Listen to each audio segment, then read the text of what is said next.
Thank you so much for attending my presentation on King Gambit, the sequel, and to understand why it's so similar, we need to look at its traits. Raging Bolt has some great stats. 137 special attack is superb, and while it's on the slow side, it can still outspeed some meta threats. That 125, 91, 89 bulk also helps it in the speed department, allowing it to tank hits and fire back for a ton of damage, but it gets even better. Thunderclap, its signature move, is basically electric-type Sucker Punch. Speaking of, Raging Bolt's move pool is actually really barren, but it gets all the tools it needs. The stab combination of Electric and Dragon is super good and can hit almost anything for neutral damage, thus it doesn't often run coverage, getting by with just these two options. Photosynthesis is a giant help as well. Sun teams are already super strong with monsters like Great Tusk, Gouging Fire, Roaring Moon, and more. Raging Bolt can get a special attack boost and begin tearing everything apart, and can also accomplish this with a booster energy. Raging Bolt in singles is fantastic, reaching third in usage throughout February. It does just as advertised, being a bulky offensive wall breaker that can also threaten late game sweeps with priority.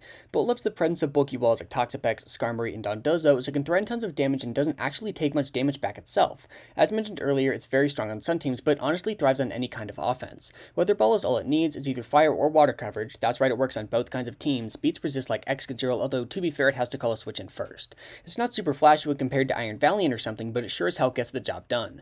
In case you want to make it even more deadly, you can also click Calm Mind, turning those already strong thunderclaps into fucking nukes.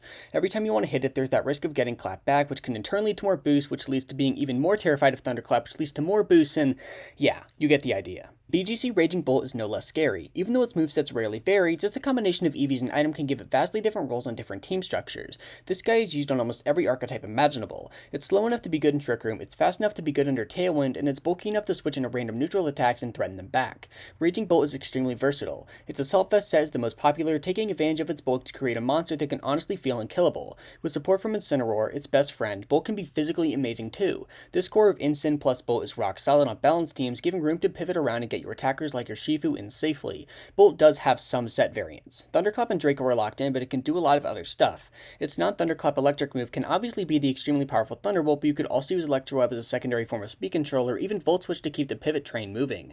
Snarl is another good choice and is picking up usage. A near guaranteed special attack drop is extremely valuable against Ursaluna Bloodmoon and Fluttermane, each of which can hit it for super effective damage. And at this point, the similarities between Raging Bolt and King Gambit are pretty clear. I mean, yeah, the alternate typing Sucker Punch is obvious, but there's more layers to it. The two have very similar stats and thus have very similar roles in each format. King Gambit has a ton of bulk, it can switch in throughout games despite not having reliable recovery. So can Raging Bolt. King Gambit hits for a ton of damage even against notorious stall Pokemon. So can Raging Bolt. Of course, King Gambit has the infamous Sucker Punch mind game, creating deadly 50-50 after 50-50, where getting it wrong can let Gambit boost up and become even more dangerous. So can Raging Bolt. There's other slow bulky Pokemon, but no one else does all the things that these two do, and considering just how powerful these guys are, it's not surprising to see each do well.